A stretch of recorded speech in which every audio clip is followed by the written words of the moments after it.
Olá, pessoal. Vamos aqui para mais uma aula de Cálculo 3, dando continuidade ao nosso curso.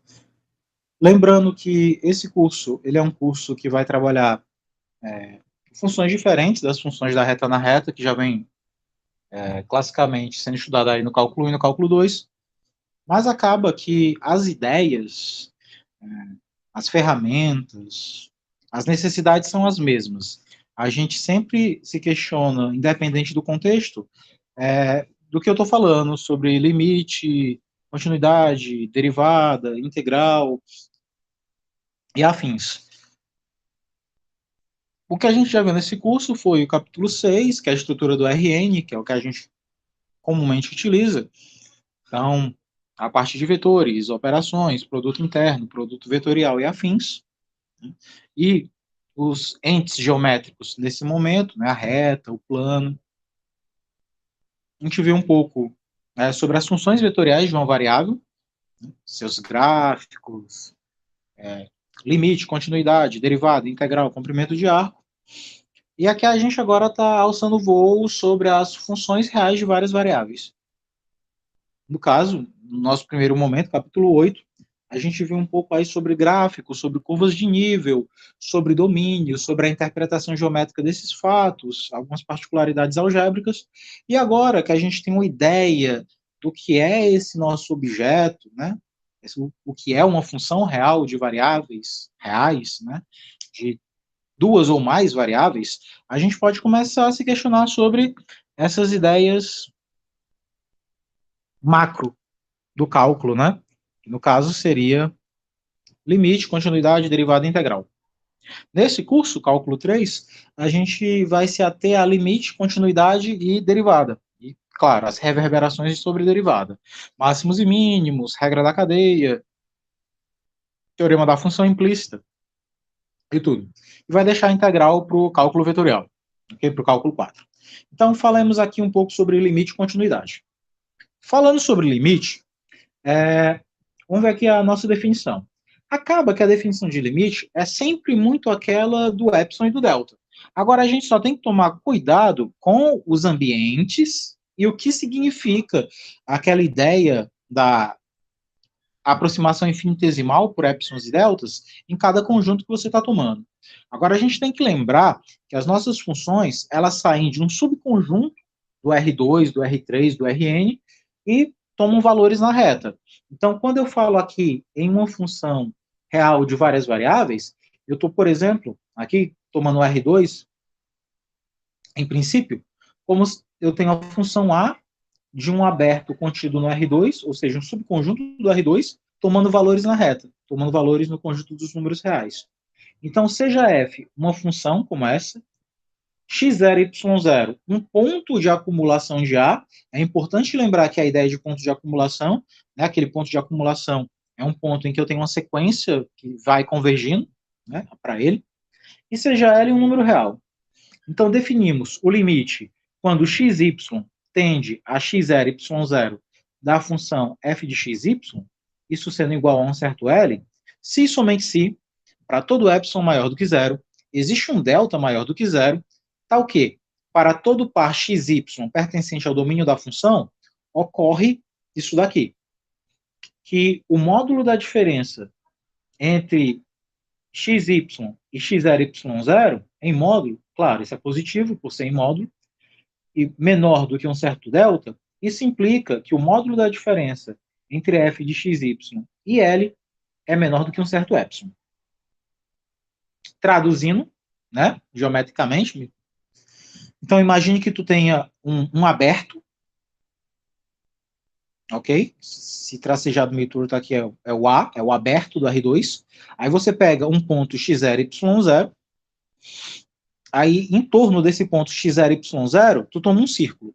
Então, tá aqui o ponto x0, y0, toma um círculo, na verdade toma uma circunferência, e essa circunferência, de sorte que ela tem um certo raio que eu vou chamar de delta. Agora tu toma um ponto aqui e calcula o valor de L. Perdão, calcula o valor de F para esse ponto.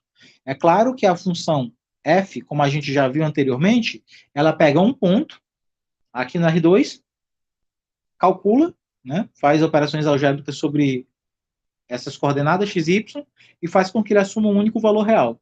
Então, essa reta aqui é um certo valor real. Digamos que esteja mais ou menos aqui.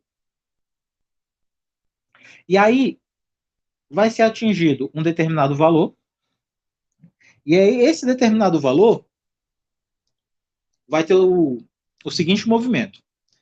Se esse ponto aqui que eu estou tomando, ele se torna cada vez mais próximo de x e y, ou seja, você imagina um ponto bem aqui, e esse ponto ele fique cada vez mais próximo do ponto xy, que seria o centro dessa circunferência, aqui do outro lado, esse ponto que eu encontrei como resultado vai ficar cada vez mais próximo de L. Então, aquela ideia da aproximação infinitesimal, ela se mantém aqui. Se eu tenho um certo ponto xy bem aqui, e esse ponto se encontra cada vez mais perto de x0, y0, ou seja, se xy tende a x0, y0, esse meu ponto em questão fica cada vez mais perto do x0, y0, centro desse círculo, centro dessa circunferência, de raio epsilon, de raio delta, perdão, então o valor f de xy, que é o valor atingido pela função aqui no conjunto dos números reais, fica cada vez mais próximo daquele valor L estabelecido. Então a ideia é justamente essa. Volta novamente a ser uma ideia de aproximação. Ok?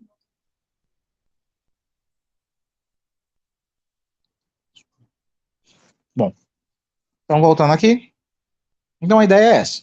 Para todo epsilon maior do que zero, existe um delta maior do que zero, tal que a função f de x, ela permanece nesse intervalo, né? Quando xy varia dentro dessa bola aberta. Quando ele fala bola aberta, a bola aberta no R2 é uma circunferência, ok? Então, quando ela varia nessa circunferência de raio de centro x0, y0 e de raio delta. A ideia é a mesma.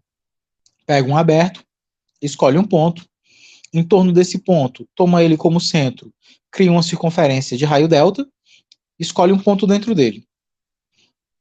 Esse ponto que está dentro dessa circunferência, dentro desse círculo, melhor dizendo, quando você olha para a imagem dele, pela função f, ele dá nesse valor aqui, que é o f de xy. O que ocorre é quando esse teu ponto xy, ele deixa de ser um ponto fixo e se torna um ponto móvel, e ele começa a ir em direção a f de xy, e isso ele pode fazer porque xy, x0, y0 é um ponto de acumulação, então existe uma sequência convergindo para ele.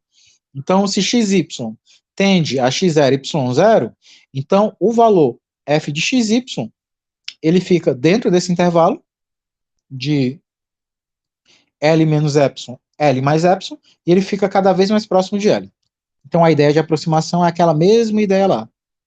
E aí, quando a gente fala de limite, é claro que fica implícito a ideia que esse ponto aqui é o ponto de acumulação. Ou seja, é aquele ponto ao qual existe uma sequência convergindo para ele.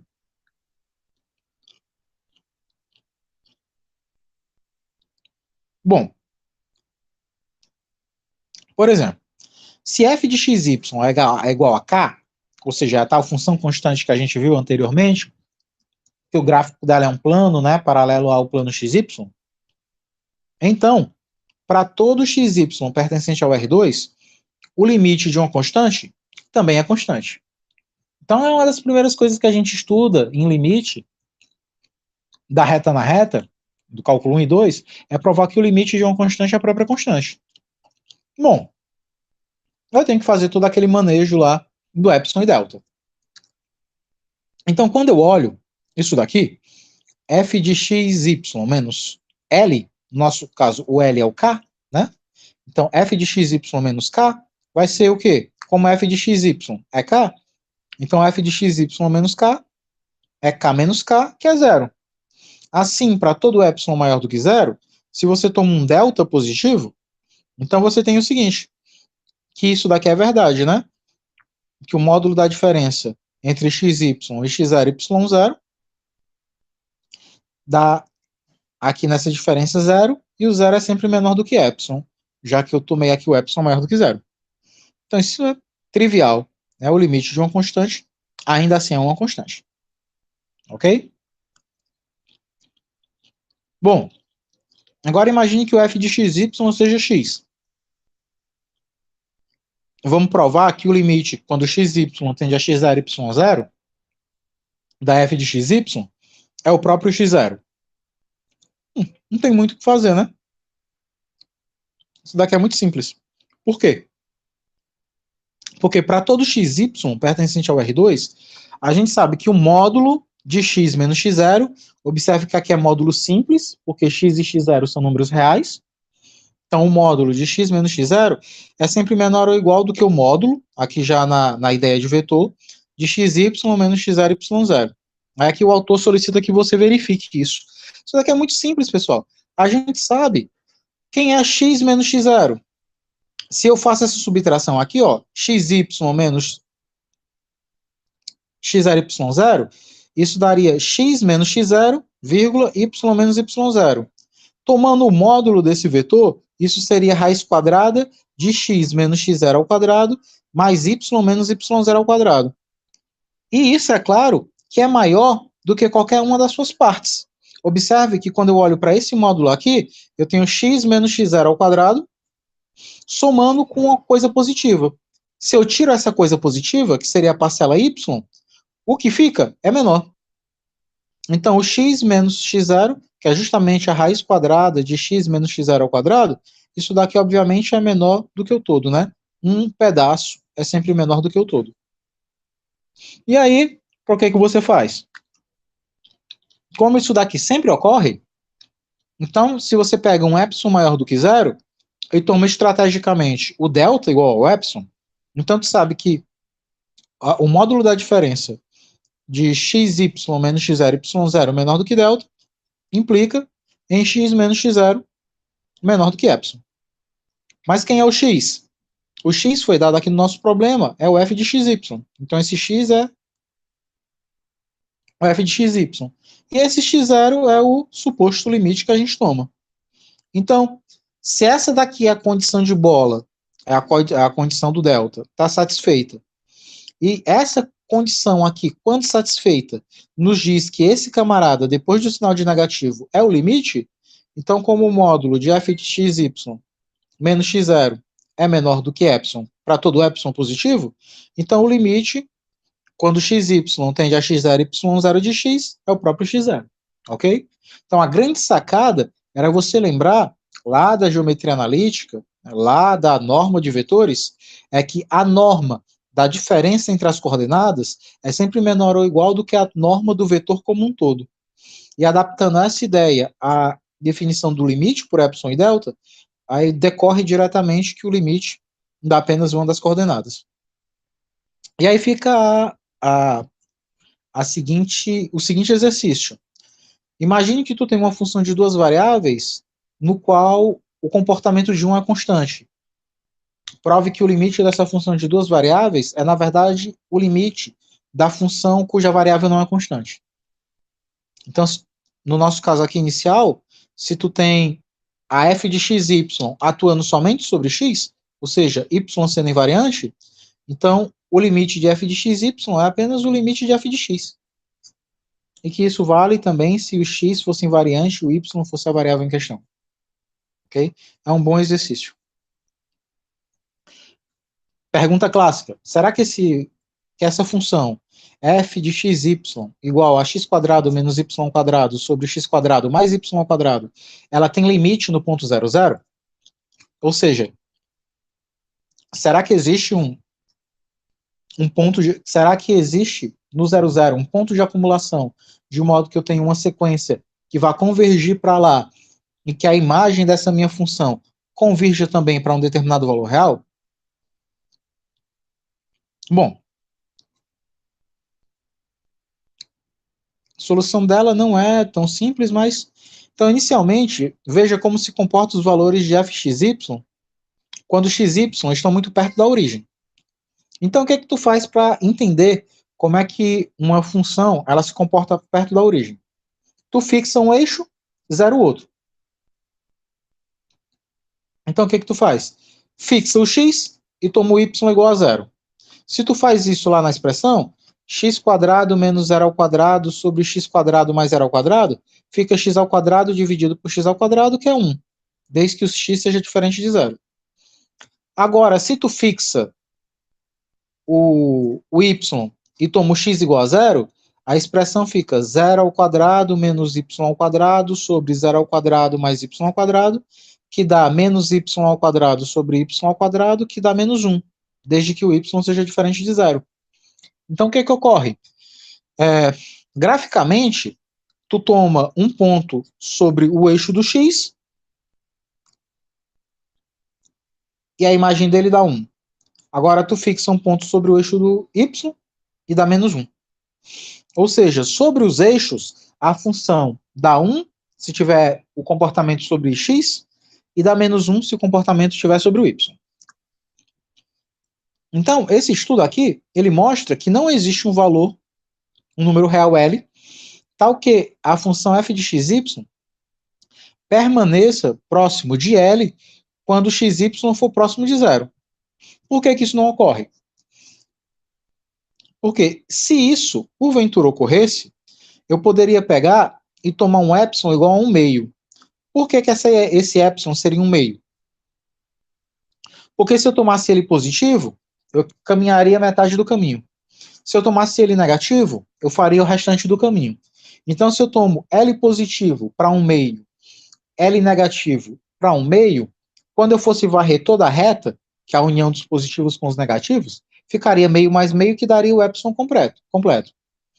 Então, suposto que isso daqui fosse possível, que eu pudesse varrer x tomando valores em 1, y tomando valores em menos 1, e lembrando da tal unicidade do limite, se o meu L fosse negativo, em módulo ele teria que ser maior ou igual a 1 meio. Se ele for positivo, em módulo, agora zerando a outra variável, ele teria que ser maior ou igual a 1 meio. E aí, o que ocorreria? Se eu somar essa equação com essa, ficaria essa diferença aqui maior ou igual a 1. O que faria com que essa definição de limite fosse falsa. Por que ao somar essas duas equações, isso daqui daria falso? Por mais que meio de epsilon mais meio de epsilon desse um epsilon completo, nem todo ponto que eu tomo, ele está ou em cima de x ou em cima de y. Se eu tomo um ponto bem aqui, por exemplo, sobre o bordo da circunferência, esse ponto nem está sobre x, nem está sobre y. Então, se eu fixo o x dele e caminho no y, ele tinha que ir para menos 1. Se eu fixo o y dele e caminho no x, ele deveria ir no 1.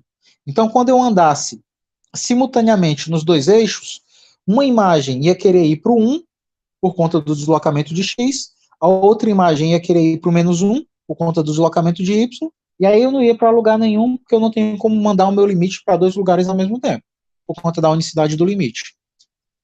Odécio, mas a unicidade do limite é garantida, pelo menos no cálculo 1 e no cálculo 2, para funções de uma variável real. Quem é que me garante que nesse teu contexto eu também posso usar esse fato para inutilizar a existência desse limite em duas variáveis?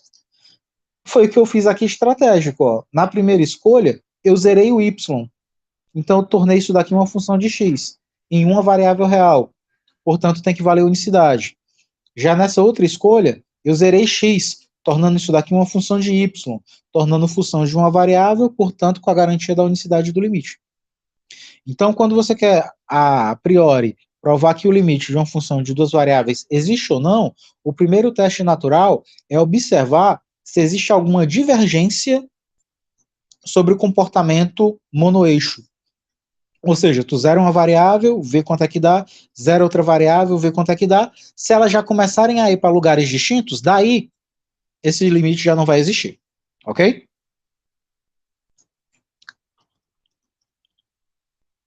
Então veja bem. Em linhas gerais, isso daqui na verdade é até um teorema. Quando você quer provar que um limite existe ou não, imagine que você tenha uma curva.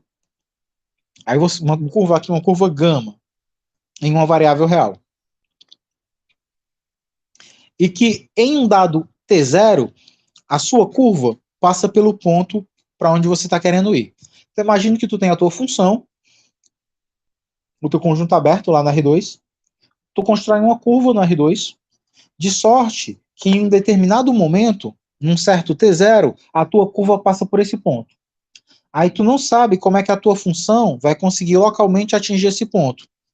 O que que tu faz? Tu toma carona na curva. Tu faz com que localmente os pontos da tua função se aproximem aos pontos da curva, de modo que em T0 a curva atinja esse ponto de acumulação que tu quer. Para tu provar que o limite existe ou não, basta tu usar desse resultado. Suponha que existe o limite. Então, seja gama uma curva do R2 contínua, ou seja, essa tua curva não pode ter buraco, senão fica complicado tu pensar em ter um buraco na curva e o buraco aparecer antes de tu chegar, e aí tu não poder mais ir. Tal que em um determinado momento a tua curva passa pelo teu ponto, pelo ponto onde tu quer chegar, o x0, y0. E que para outro momento t diferente de t0, a tua curva não chegue no teu ponto. Então a tua curva chega no ponto que tu quer, depois que ela chegou, ela não fica perambulando no espaço e de repente dá uma curva e volta. Ou seja, a tua curva, ela é suave, né? Ela é uma função, né? Ela não faz laços.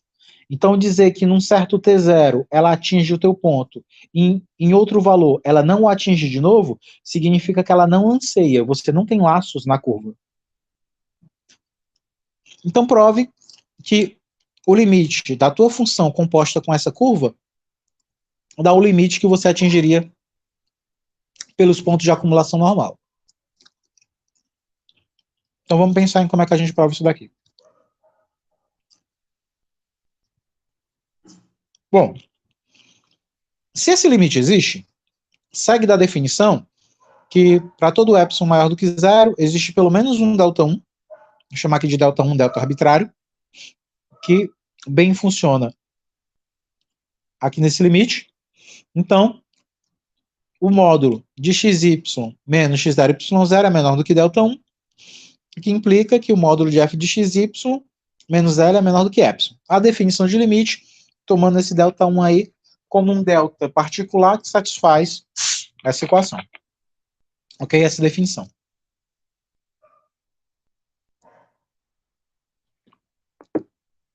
Então, se você pega a gama como sendo uma curva contínua, né, bem definida lá no domínio da função também, num certo T0, então, para todo delta 1 escolhido acima, ou seja, se você pega o delta 1 que você usou aqui no limite, a partir dele você consegue outro delta, um delta mais geral, que satisfaz isso daqui. Aldécio, o que tu está dizendo com essa expressão?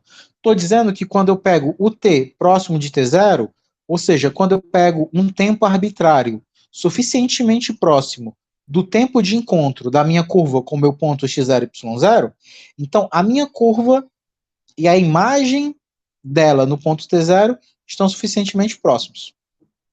É isso que isso daqui está sendo dito, ok? Bom, aí o que ocorre? Então, claro, isso daqui é um módulo, então é positivo, 0 menor do que menos t0, menor do que delta. Obviamente, isso daqui é um módulo, só que de um vetor, então é positivo. E esse gama de t0, pelo que foi nos dado logo acima, o gama de t0 é o próprio x0, y0. Então, o gama de t0, eu posso substituir aqui por x0, y0, ok? Então, quando você aqui observa a equação 1, aliás, a expressão 1, que é a do limite, com a 2, que é essa daqui da proximidade da curva no ponto, comparando aqui, você tira essa igualdade aqui, né? T menos T0 menos delta, gama, quem é XY? Vai ser a imagem da gama de T, né? O XY é a imagem de gama de T. Ou seja, o limite de f de gama de T, quando o T tende a T0, vai ser o próprio L. Tradução dos fatos. Se eu tenho duas curvas, que quando eu substituo na função e calculo o limite, uma curva dá um limite L1 e o outro limite e outra curva dá um limite L2, se o L1 for diferente do L2, ou seja, o limite no primeiro teste for diferente do limite no segundo cache, pela unicidade do limite, o limite não existirá. Então,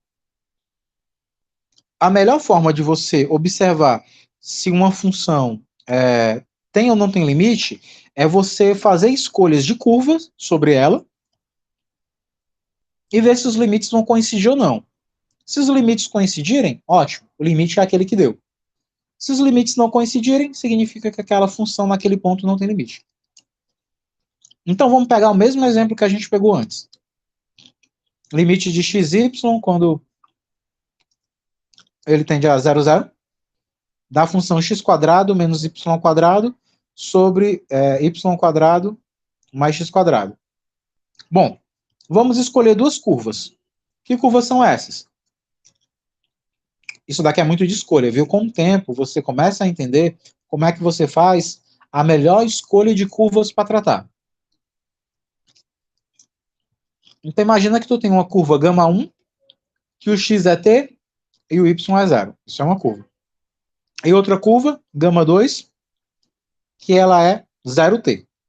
Substitui. Faz o x igual a t e o y igual a 0. Substituindo aqui, vai dar t ao quadrado dividido por t ao quadrado, que dá 1. No limite, quando t tende a 0. Então, esse primeiro limite deu 1. Agora, substitui a outra, fazendo x igual a 0 e y igual a t. Se tu substituir o x por 0 e o y por t nessa expressão aqui de cima, o que tu vai ter é menos 1.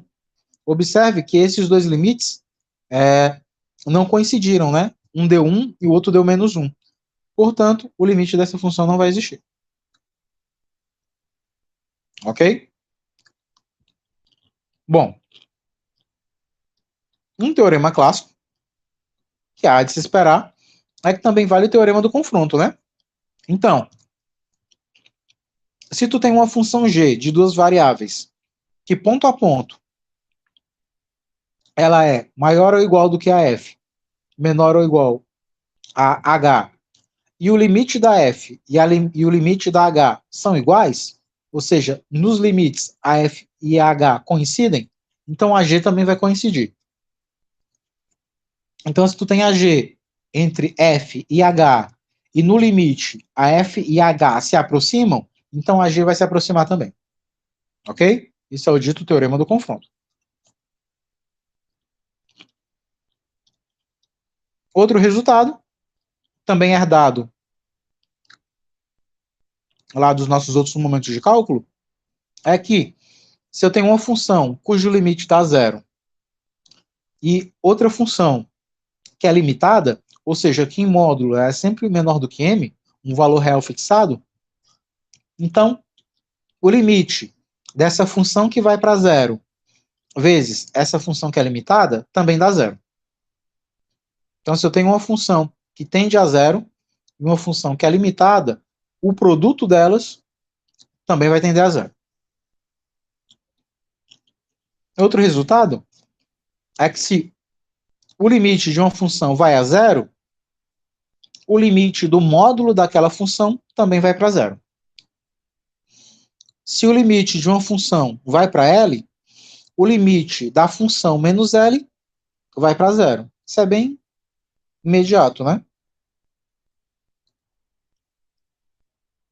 Se o limite de uma função vai para L, então qualquer mudança de variável obtida por meio de uma translação também vai para L. Traduz, Odécio. Observe que aqui o xy está indo para x0, y0. Aí eu faço a seguinte mudança de variável. Eu faço o h sendo x menos x0. E eu faço o k sendo y menos y0. Ou seja, eu faço uma mudança de variável. Se eu faço uma mudança de variável para que, ao invés de eu tender a x0 e y0, eu possa tender a 0, 0, que às vezes é mais fácil, e faço essa mudança de parâmetros na minha função, o limite permanece. Ou seja, o seu limite ele é invariante com respeito a translações. Tu pega uma função, ela está aqui num par de eixos, aí tu faz uma translação de eixos, ou seja, tu faz e joga a função mais para frente, mais para trás, mais para cima ou mais para baixo, mas o limite dela continua o mesmo. E se tu tem uma função f com limite f1 e uma função g com limite L2, então o limite da soma é a soma dos limites, o limite de uma constante vezes a função é a constante vezes o limite da função, ou seja, a constante pode sair do limite, né? O limite do produto é o produto dos limites, o limite do quociente é o quociente dos limites, desde que o limite do denominador seja diferente de zero. E, claro, existe o bom e velho resultado da conservação do sinal. Ou seja, se uma função é tal que o limite dela é L e o L é positivo, ou seja, se eu tenho uma função cujo limite é positivo, então na vizinhança daquele dado ponto, a função é positiva. Então, dizer que uma função dada tem limite positivo significa que na vizinhança do ponto onde você está tomando o limite, ou seja, na vizinhança de x0 e y0, a sua função toma valores positivos, ok? Isso dá a ideia da conservação do sinal. Bom, então, usando isso, vamos calcular alguns limites aqui. Primeiro, calcule, caso exista, esse limite aqui. X³ sobre x² mais y², quando xy tende a 0, 0. A maioria dos nossos problemas, gente, em limite de duas variáveis, ou de três, é quando a gente está próximo da origem. Próximo da origem é que a gente tem que tomar um pouquinho de cuidado, e essa coleção de resultados que eu citei anteriormente, ela vem para nos dar ferramentas e subsídios para a gente identificar se o limite existe ou não, e quando a gente identifica que ele existe, saber quanto dá, né? Calcular em caso de existência. Então, pensa no seguinte, olha para a minha função. x² sobre x² mais y². Eu posso reescrever isso daqui, eu posso reescrever x³ como sendo x vezes x², ok? Então, eu peguei minha função e reescrevi na forma de produto. X vezes x² sobre x² mais y². Isso daqui me dá a seguinte sacada. Primeiro, que o limite disso vai ser o limite disso. E eu sei que o limite do produto é o produto dos limites. Então, eu posso pensar isoladamente no limite de x e no limite disso daqui. Eu sei que o limite de x, quando x tende a zero, dá zero. Isso é óbvio, né? X é um polinômio, polinômios são funções contínuas em uma variável, e o limite dele é só substituir. Então, o limite de x, quando xy tende a 0, 0, é o próprio x. Então, esse limite aqui deu zero. E agora, quando eu olho para esse camarada, x² sobre x² mais y², esse cara em módulo é sempre menor ou igual a 1, se o x e o y forem diferentes de zero, né? Que é para não ter perigo de anular o denominador. Basta imaginar uma coisa bem simples. Esse número de cima, ele é só um pedaço do fator de baixo. E se eu pego um número que é um pedaço e divido pelo todo, dá sempre menos que 1. Se eu pego um pedaço e divido pelo todo, é sempre menor ou igual a 1. Então, isso daqui é limitado. Isso daqui em módulo dá sempre menor ou igual a 1. E aí, o que eu tenho? Eu tenho x, que é uma função que tende a zero. Eu tenho x² sobre x² mais y², que é uma função limitada. E aquele teorema diz, que aquele resultado anterior, que se eu tenho uma função que tende a zero e outra função que é limitada, no limite, isso também tende a zero. Então, esse limite de x² sobre x² mais y², que virou o limite de x vezes x² sobre x² mais y², ele vai dar zero. Porque essa expressão aqui, tracejada, ela é limitada, é sempre menor ou igual a 1, e o x sozinho, quando tende a zero, dá zero. Portanto, isso daqui é zero. Então, esse limite existe e ele é igual a zero. Ok? Uma técnica que a gente usava muito no cálculo 1 e que a gente pode recuperar aqui no cálculo 3. Calcule caso exista esse limite aqui, ok? Então, a gente já viu que isso daqui é limitado, né? Agora vamos pensar. Vamos escolher curvas para testar.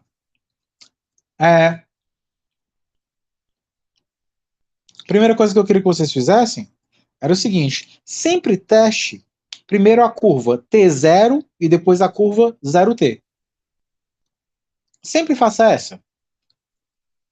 Ele aqui não fez, porque por coincidência vai dar o mesmo resultado. Mas você não pode se enganar pegando só um par de curvas e substituir direto. Por quê? Imagine que tu tome aqui a curva gama como sendo 0T e depois tu tome outra curva gama 2 como sendo TT.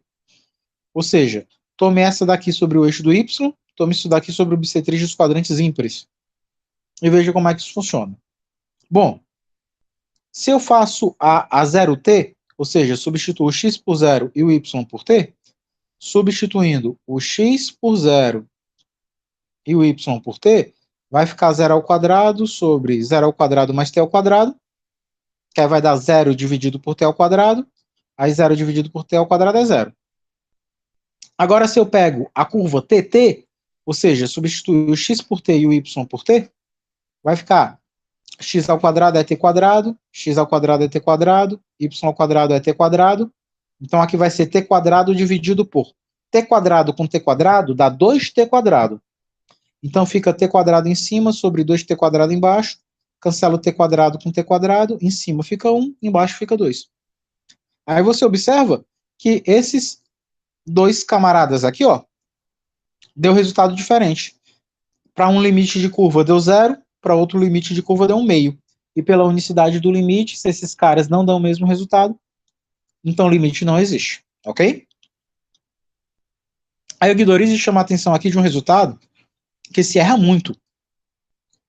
Tem gente que pega essa x quadrado sobre y quadrado mais x quadrado, aí quer fazer o x quadrado como sendo x vezes x, copiando aquele modelo lá do x ao cubo. Mas aí o que é que acontece? Veja que isso daqui não é limitado. Que x sobre x quadrado mais y quadrado, essa expressãozinha aqui, ela não é limitada. Que aí vale até o exercício de você provar por que ela não é limitada. Isso daqui é muito simples. Toma x para o infinito. Ela não vai ser limitada. Ok? Porque ela tende a zero. Então tem alguns casos aqui, gente, ó, que vocês podem inclusive já fazer, ó. Por exemplo, essa daqui. X seno disso daqui. A gente sabe que o x sozinho vai para zero. E a gente aprendeu lá na trigonometria que o seno é uma função limitada. Então, novamente, o x sozinho vai a zero, o seno sozinho é uma função limitada.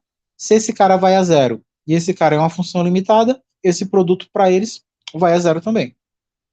E aí não tem segredo, né? Tranquilo. E as outras você vai fazendo também com aquela ideia das curvas, né?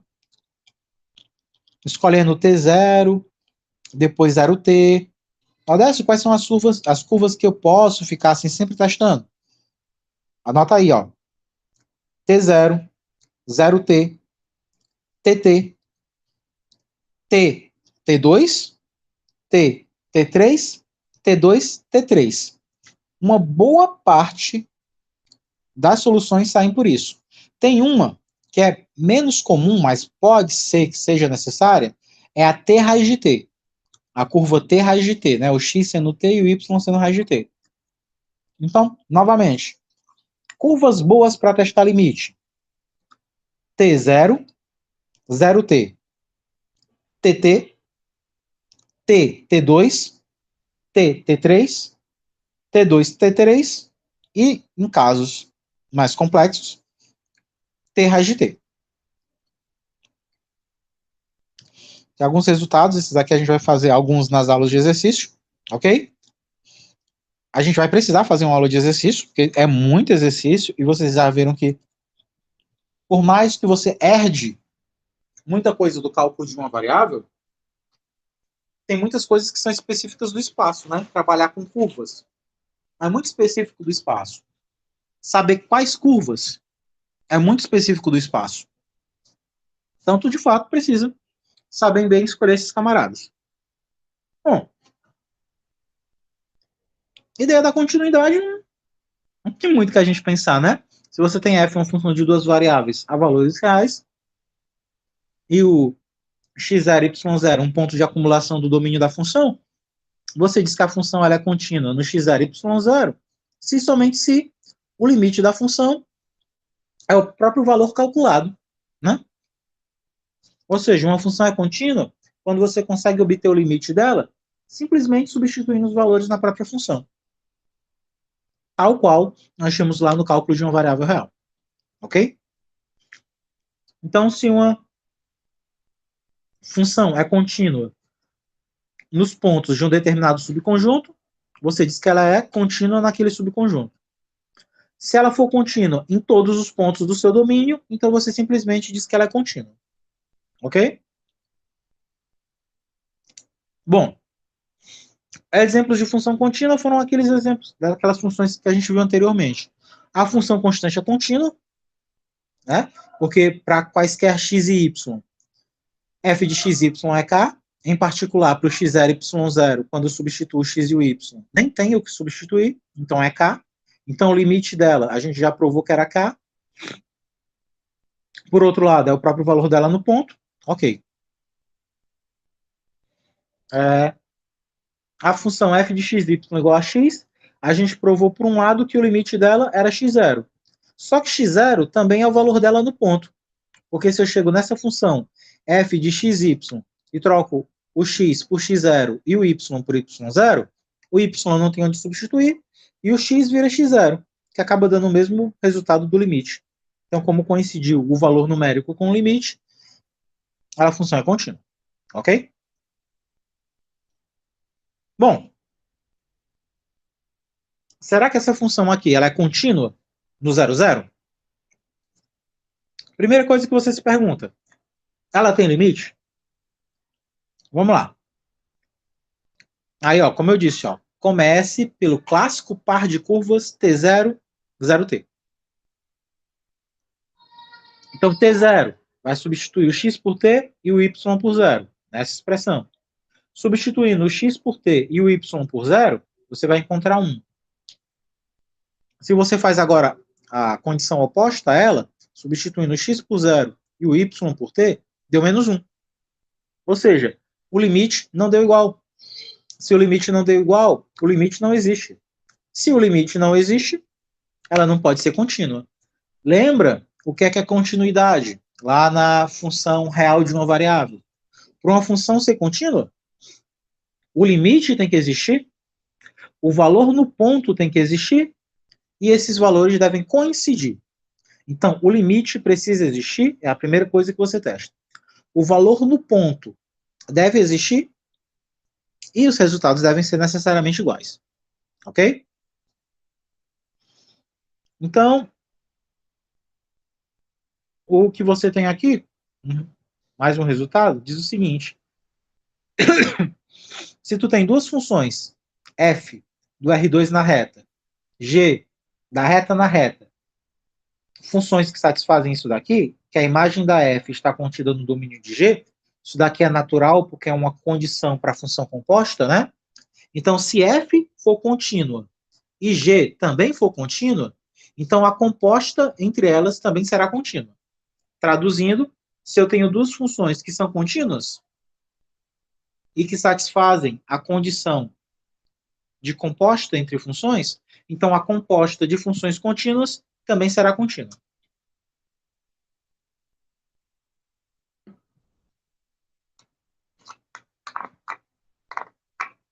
E a demonstração é muito parecida com a demonstração da reta na reta, né? Se GU é contínua, então U menos a f de x0 e y0, que é um valor tomado lá no domínio de G, se é menor do que um certo delta1, de modo que a imagem de U menos a imagem daquele ponto, que é G de f de xy, é menor do que o epsilon. Para que isso seja contínuo, basta que tu tome esse U como sendo certo xy, esse f de x0, y0 como sendo x0, y0, e essa GU sendo a f de xy. E aí você tem a decorrência da continuidade de forma tão natural como a gente tinha lá nas funções de uma variável real. Ok? Então, olha bem. Essa função aqui em duas variáveis, ó, h de xy igual a x² é contínua. Porque x² é contínuo, né? Um polinômio de segundo grau, polinômio de segundo grau é contínuo. Então, se g ela é contínua, então as compostas, aliás, se f é uma função contínua, seno dela, cosseno dela e ela ao quadrado também serão contínuas. Por quê? O seno é uma função contínua, então, por composição também vai ser contínua. O cosseno é uma função contínua, por composição também vai ser contínua.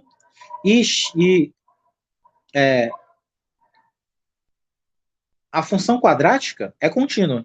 Então, por composição também será contínua. Ok? Outro teorema que é importante é...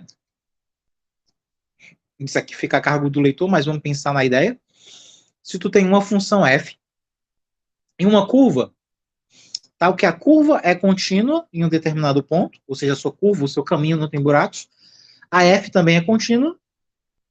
Então, a composta entre elas, não agora entre função, e sim entre função e curva, também é contínua. É só você repetir aquela demonstração lá do gama com aquele epsilon 1 que a gente fez do limite da função com a curva. A ideia é a mesma. Bom, se f e g são funções contínuas, então a soma de contínuas é contínua, o múltiplo de contínuas é contínua, o produto de contínuas é contínuo, e se a g não se anular no denominador, o quociente entre funções contínuas também é contínuo. Bom, e aí para a gente ir encerrando, no próximo momento, para a gente não finalizar o capítulo todo, trabalhar um pouco em exercícios,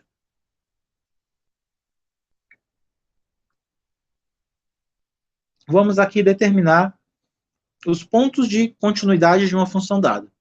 Então, dada essa função, x³ sobre x² mais y², vamos aqui observar quem são o conjunto dos pontos de continuidade da f. Bom, essa aqui é uma velha colega nossa, né? A x³ sobre x² mais y². Repetindo as contas, a gente já provou que o limite dela é zero, né?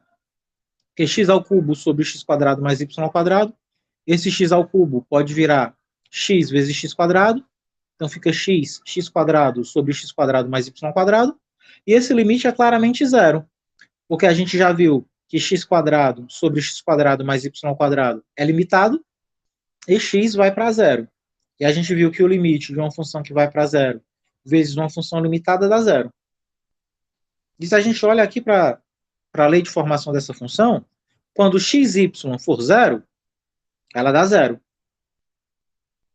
Então, o 0, 0 seria substituir o x e o y por zero.